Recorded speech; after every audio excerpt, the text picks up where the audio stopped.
টানা 2 দিন ধরে দিন রাত সমানভাবে বৃষ্টি হচ্ছে আর ছাদের আমাদের এই জায়গাটায় পানি জমে থাকে। এই ছাদের যে রুমটা আছে নিচে সেটা হচ্ছে আমার রুম। কিভাবে জানি এই পানিগুলো থাকলে আমার রুমের মধ্যে পানি জমে যায়।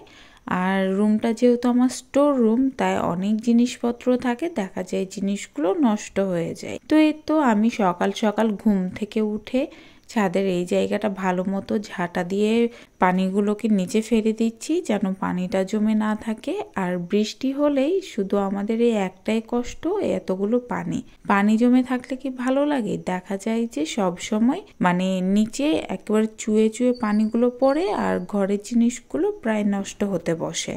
এখন না চাইতে হলেও দেখা যায় যে যখনই বৃষ্টি হয় তখনই এই যে ঝাঁটা নিয়ে বের হয়ে বারবার শুধু পানিগুলোকে ফেলে দিতে হয়। তো এই যে আমার এখন পানি ফেলা হয়ে গেল, কিন্তু তারপরে একটু ভেজা ভেজা, যেহেতু বৃষ্টির দিন ভেজা তো থাকবেই, তাই এই জায়গাটা পরিষ্কার করে দিলাম। আর আকাশটাও কি সুন্দর দারুণ মেঘলা হয়ে আছে, দেখতেও বেশ ভালো লাগছে। আর এই যে কি সুন্দর নদীর ধারের বাতাস বইছে। তো এই যে কাপড়গুলোতে সবগুলো তো ক্লিপ লাগানো হয়ে গেছে। আর এখন এই যে আপনার ভাইয়া, আমার পুচু, মেয়ে, ছেলে সবাই মিলে চলে যাচ্ছে। ছেলে মেয়ের বাবা চলে যাবে ওর ব্যবসার কাজে। আর এইদিকে আমার মেয়ে ছোট ছোট দাঁত বের হয়েছে, আর এত পরিমাণে ধার যে কি বলবো। তাই ওর বাবা বলল ওর হচ্ছে দাঁতের নুড়া ঘষে দিলে দাঁতটা হালকা ধারটা একটু কমবে।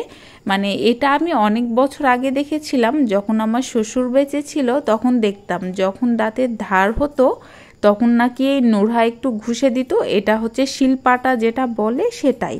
তো এটাকে আমরা গ্রামের ভাষায় হচ্ছে নুড়া বলে থাকি। তো এই নুড়া যদি একটু দাঁতে ঘষে দেয় তাহলে কিন্তু ধারটা অনেকটাই কমে যায়। আর আমার মেয়ে এত কুটুস কুটুস করে হচ্ছে কামড় দিচ্ছে যে কি বলবো। আর এইদিকে আমার আয়ানবাবু তো এত মজা করছিল যে কি বলবো। তো এই যে বৃষ্টির পানি হলে এই যে আমাদের ছাদ যেহেতু ভাঙা, তাই পানিগুলো আমাদের রাস্তায় পড়েছে। এই দিকে আমার ছেলে মেয়ে ওর বাবার সাথে একটু রাস্তা পর্যন্ত যাচ্ছে, ওদেরকে কিছু খাবার কিনে দিবে, তখন ওরা চলে আসবে। আর এই যে নদীর ধারের রাস্তাটা ভেজা ভেজা হয়ে আছে, দেখতেই বেশ মজা লাগছে। তো অনেকক্ষণ হয়ে গেল আমাদের নিচে থাকা, তাই আমরা ওপরে চলে আসলাম। এইদিকে আমার কাজের মেয়ে সব তরকারি কুটে বেছে রেখেছিল, এখন শুধু রান্নার পালা। এইদিকে তো রান্না বলতে আজকে 4টা চিংড়ি ছিল, বড় বড় চিংড়ি, আপনার ভাইয়া বাজার থেকে দিয়ে পাঠিয়েছিল। 4টা চিংড়ি দিয়ে আজকে পটল রান্না করব, আর করব আলু বেগুন টমেটো। এটা কিন্তু শীতের দিনে খেতে যে কি মজা লাগে, যদি না খেয়ে থাকেন অবশ্যই বুঝবেন না। তো এইদিকে এই যে আমিও রান্না বসিয়ে দিয়েছি, এখন আমি পটল চিংড়িটা রান্না করে নিব, তারপরে আলু বেগুন টমেটোটা তেলে দিব। যেহেতু এটা প্রেসারে দিয়ে দিয়েছিলাম সিদ্ধ করার জন্য, এই যে আমিও রান্না শুরু করে দিয়েছি। আর সারাদিন যেহেতু আজকে মেঘলা মেঘলা, বাতাসটা খুব সুন্দর বইছে নদীর ধারে, দেখতেও বেশ ভালো লাগছে।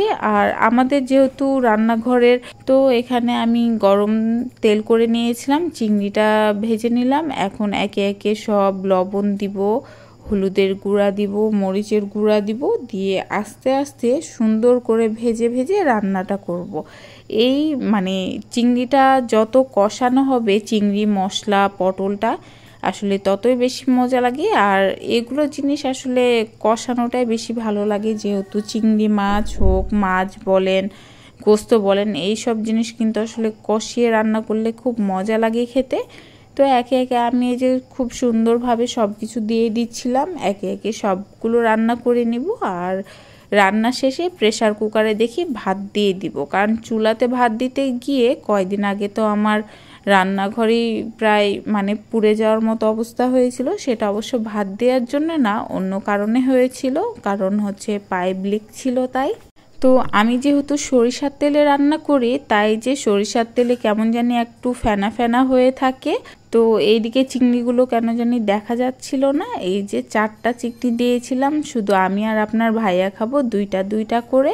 তো এই তো এখন খুব ভালো মতো ভেজে নিব। তো আমার ভিডিওগুলো আপনাদের কাছে কেমন লেগে থাকে অবশ্যই আপনারা কমেন্ট করে জানাবেন।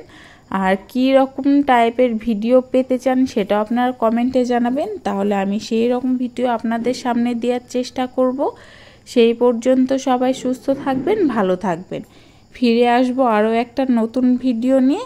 তো আমার ভিডিওগুলো অবশ্যই আপনারা দেখবেন, আর অবশ্যই আপনারা কমেন্ট করে জানাবেন যে কেমন হয়েছে, কারণ আপনারা উৎসাহ দিলে কিন্তু আমি আরও এগিয়ে যেতে পারবো।